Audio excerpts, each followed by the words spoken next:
Hey everyone, welcome back to my channel. So I am tackling a weekly meal prep. I have kind of gotten out of the rhythm of doing these, but I'm working my way slowly back into doing these. They just take so much stress off of me because I know that half of the work is done, if not more, and I can quickly get my dinners pulled together at the end of each day because I have so much prepared beforehand. I'm going to be starting out by using up some bananas that I thought my little ones would be eating, and we are going to make some banana muffins, but first we have to make some homemade brown sugar. I just wanted to have a baked good that we could eat for breakfast over the next 2 days, and that is what this did. But we need this wonderful homemade brown sugar, and it's really easy to make. You just take regular white sugar and you add in molasses, and it doesn't really matter if it's baking molasses or blackstrap molasses. You just might need a little less if it's blackstrap molasses. And I like to put the whisk attachment on my mixer, but to be honest, to get it completely finished and mixed in, I usually have to use my hands and really just kind of smear, that's probably the best word I have, smear that molasses into the sugar until it's to the color that I like. Some people like their brown sugar darker and some people like it a little lighter. I think I find somewhere in between, and once I have it all mixed up, I just fill up my canister with my brown sugar. So as usual, the recipes will be in the description box below, either a link to them or they'll be typed out if they are a recipe of my own or one that I use often. So I am taking some of the bananas and I'm smashing them up to go into this recipe. This one is super quick and simple, and my daughters actually asked if I would make this again soon, so I may end up next week making the same thing just as a nice breakfast option. And I personally love banana as well, so it's just a really easy one to mix up. And not that long ago, I heard another mom talking about the fact that dinner time seems to be a busy time, and it also seems to be a transition point in the day when you're going from your busy schedule of the day to a more slow, relaxing evening. And for some reason, it seems like it's the point of the day when our families need us the most. I know, at least for our family, usually my children really are wanting my attention, and my husband wants to talk about our day and what we did, and it just seems to be a kind of crazy time of day, dinner time. So I think taking extra stress out of that time by prepping and really making it very minimal time spent on cooking at that point in the day is really helpful just for the flow of our family, to make sure that everybody's getting the attention that they need, and to take my stress levels and lower them. So that is why I've recommitted myself to doing my best to meal prep every week. So you all are going to see a whole lot more weekly meal preps. I know that you really, really enjoy those, and I like the finished results of getting my meals prepped as well. So here I am just mixing this up by hand. I think that mixing little batters like this by hand sometimes are sort of relaxing. I know that might sound kind of funny, but I just like to do that. And then I have these actual muffin sized tins. I'll leave them linked below, along with these muffin papers. And they work great because they open up into kind of like a little plate, and we don't even have to get plates out to eat these muffins, and breakfast is served with a glass of milk and we're on our way. So once I had the batter in the little muffin papers, then I went ahead and mixed up the crumble that went on top. It's like some butter, some flour, the homemade brown sugar, and some cinnamon, and I just kind of whisked that together, and then I put those crumbles on top of these muffins. Another option you could do is, once they are baked, you could do like a drizzle if you wanted to use some powdered sugar and just kind of make like a glaze for the top of them. but I just love the taste of brown sugar, and so does my family. We're also really big fans of cinnamon in our house, so this is just an easy way to get the topping on there before it's baked and throw it all into the oven. And like I said, I did have a bunch of bananas that my little ones convinced me they were going to eat this past week. And we did not eat them. So I went ahead and just peeled them. I put them whole into some freezer bags and threw them in the freezer. You could smash them up first. I just like to be able to see if it's an entire banana. Like if my recipe calls for 2 or 3 bananas, then I can go ahead and use them and know how much is there. So I like to freeze them that way. So we're gonna go ahead and start prepping Monday's meal. And it is going to be mashed potatoes and meatballs. This is something that we eat, I would say, every other week and sometimes every week. It's just a favorite meal of our families. My husband loves it, loves my barbecue meatballs. And I was thinking about it this week, how this meal, even though we do make it often, it still does take a lot of prep time, and I could cut the prep time down a whole lot during my meal prep day. So I'm starting out by peeling some potatoes that one of my sweet neighbors gave me. She had a bunch of potatoes that she was pulling out of her garden because they were starting to turn green, and she wanted to know if I wanted some. And of course I told her yes, we would not turn down fresh potatoes.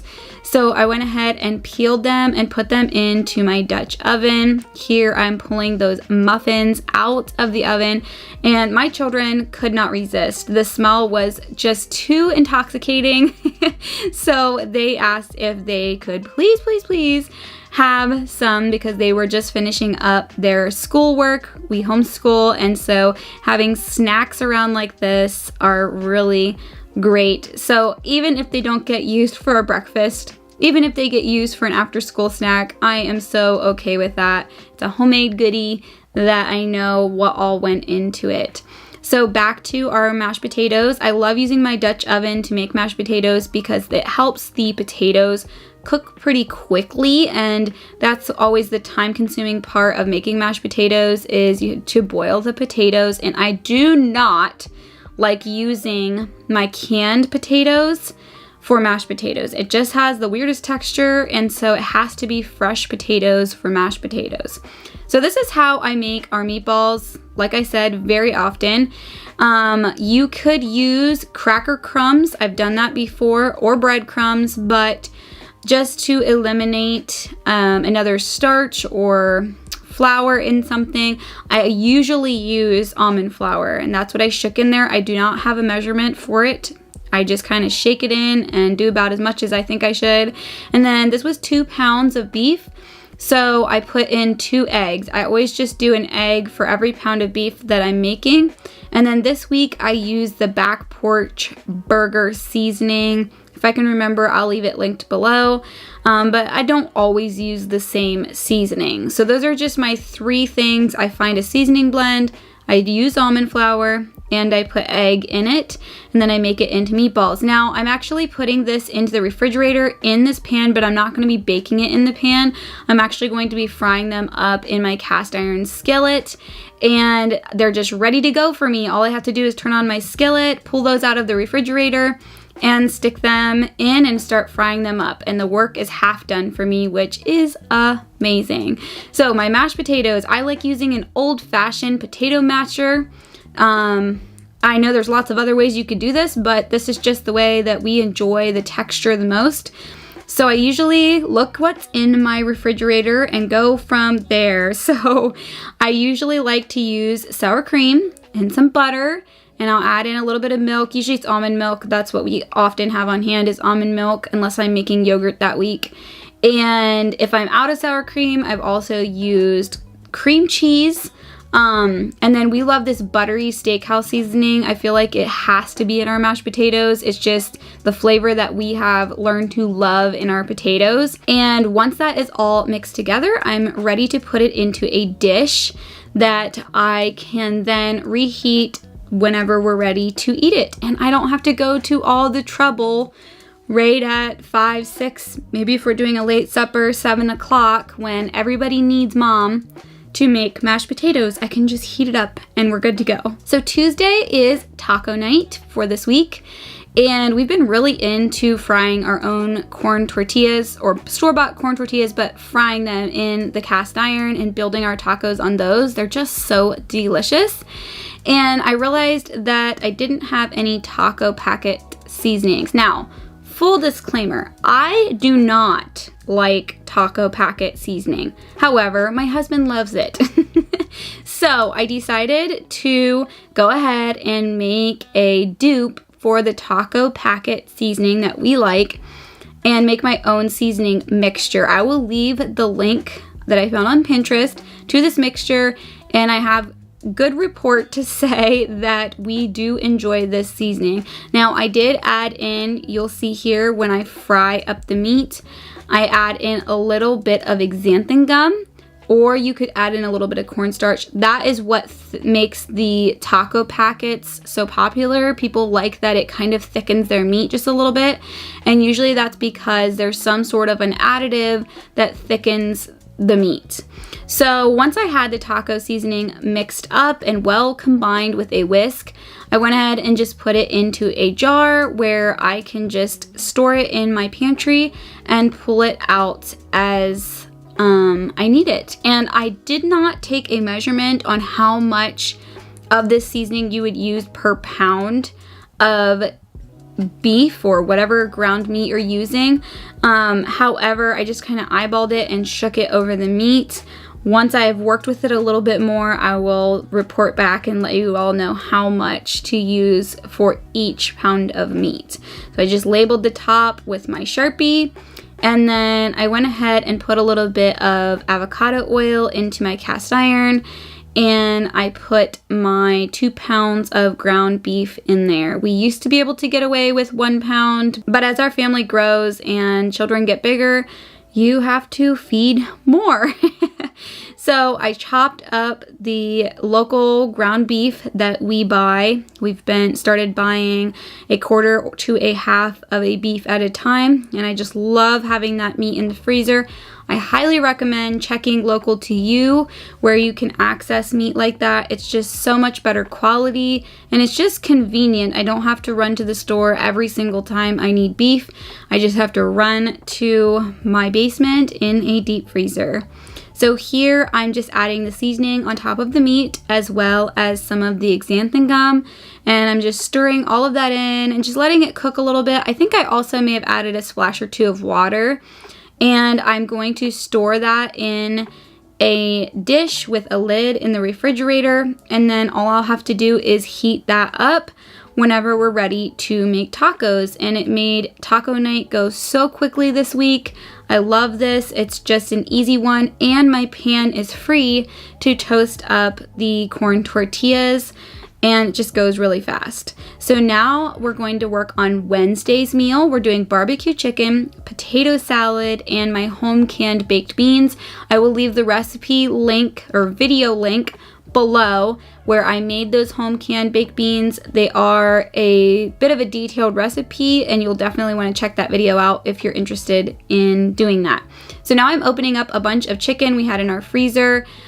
We have a couple local stores that will sell 40-pound boxes of these chicken quarters, and they're so delicious on the grill. So I'm going to make a marinade for these, and they're going to sit in the refrigerator for a couple of days in this marinade. It has some water, some white vinegar. I'm adding in avocado oil. You could do olive oil or a vegetable oil. I feel like they're all pretty interchangeable. And then I grabbed a jar of this canned lemon juice. And before you all start commenting, wait till the end of this video. I will show you how I can lemon juice. You all have seen me freeze it before, but I did get some canned, and I want to show you how to do that. It's so incredibly easy, and I can buy half bushel boxes of lemons from my local bulk food store and juice them myself and can them.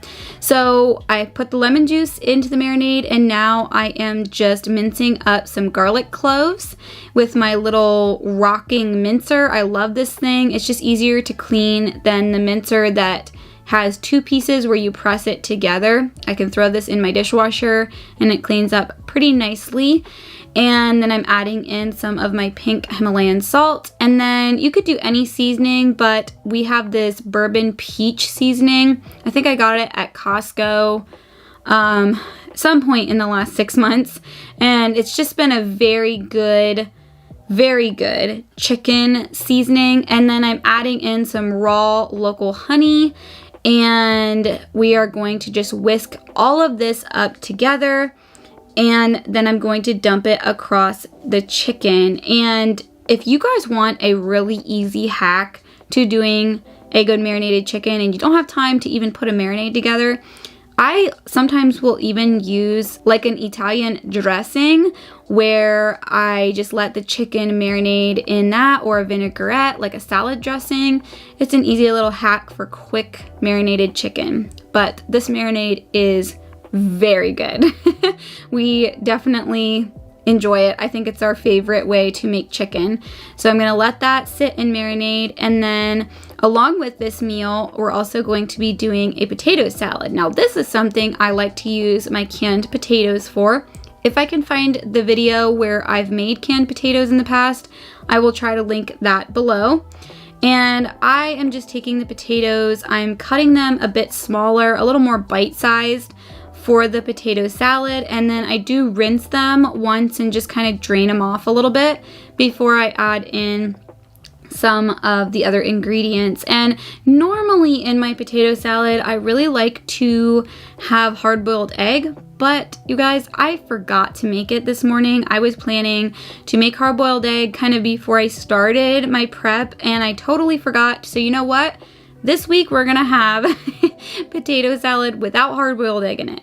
So I also had this margarita seasoning from Kinder's Seasonings, and I haven't found too many uses for it. I think I've tried it on chicken. We need to try it some more on chicken, but I thought, you know what, this might be kind of good, more like a margarita flavored potato salad. And actually it did work out. It tasted pretty good. So I put that in the refrigerator, and that's something that tastes better if it can sit for a couple of days anyways.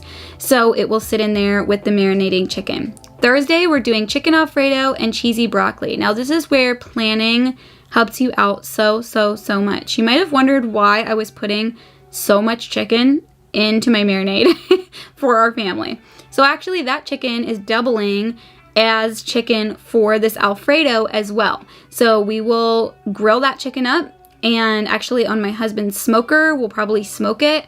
And then the next night I will shred what's left and we'll put it into this Alfredo. Now I'm gonna explain how I make my Alfredo sauce. I always start out with a stick of butter and a pack of cream cheese. So I put the butter into the pan, and usually I put my garlic in, but I forgot to this time around this way.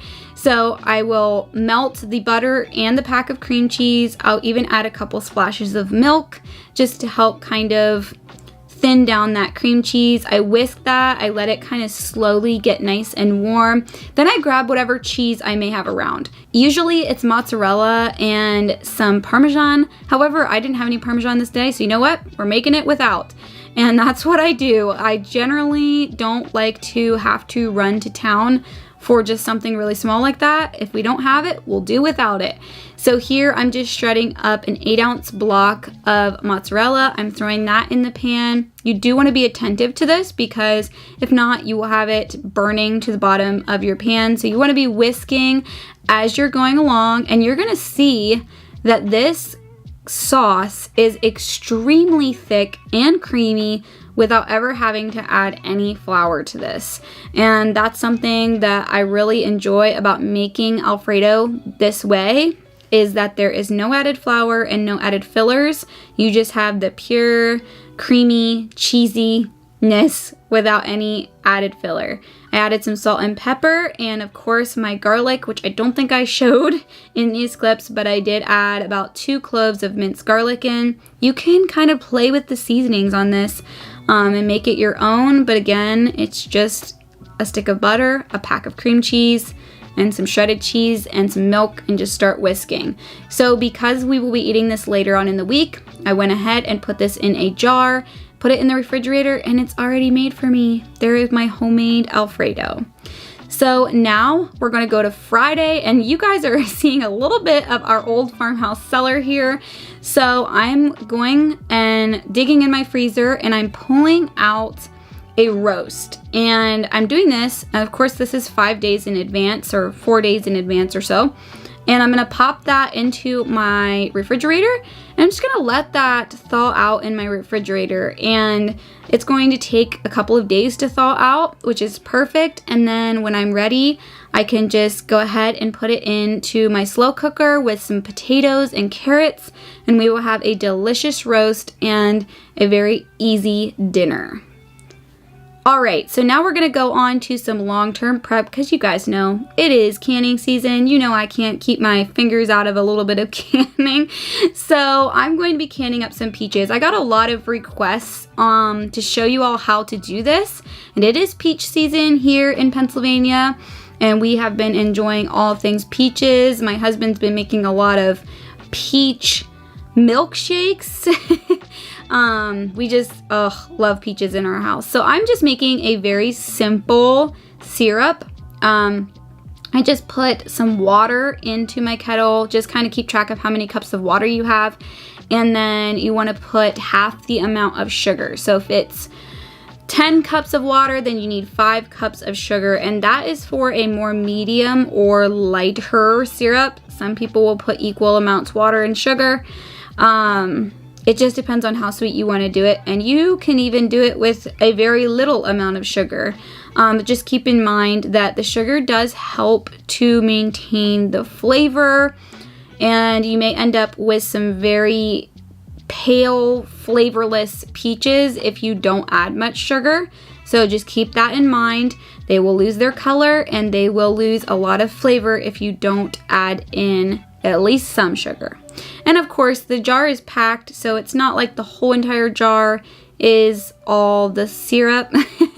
And you could even go as far as to rinse them when you take them out of the jar, and that is really going to cut down on the amount of sugar that is actually in your peach that you're eating once it's canned. So these were extremely ripe peaches. If you guys want to check out how to skin these really fast, my sister-in-law Sarah just put a peach jam recipe on her channel. I will link it below. But she also shows you all how to blanch these, and the skins will slip right off. I didn't do this because I could pull a lot of these skins off, and they just were so ripe. The skin was practically slipping off of some of them, and so I just went ahead and cut them and used a knife to pull any extra skin off, and then I sliced them because I will probably be mostly using these for baked oatmeal through the year. And I added in the simple syrup over top of it, just filling it up to the neck there, and then I wiped off the rims with a cloth with some white vinegar on it, because you don't want any little pieces of peach to mess with your seal. And once I did that, I put my lids on, and we're gonna put them into a water bath canner. So you're gonna put your lids on, you're going to put your rings on finger tight, and that just basically means just tightening it with your fingers. Don't overbear on it. And then you're gonna fill your water bath canner completely with water, or I should say at least to cover the lids. So you wanna just make sure that the lids are just so covered, and you're going to bring it to a rolling boil. I get a lot of questions about what it means for processing time. So the processing time for these, I cannot remember. I don't want to misquote it, so I'll just put it here on the screen.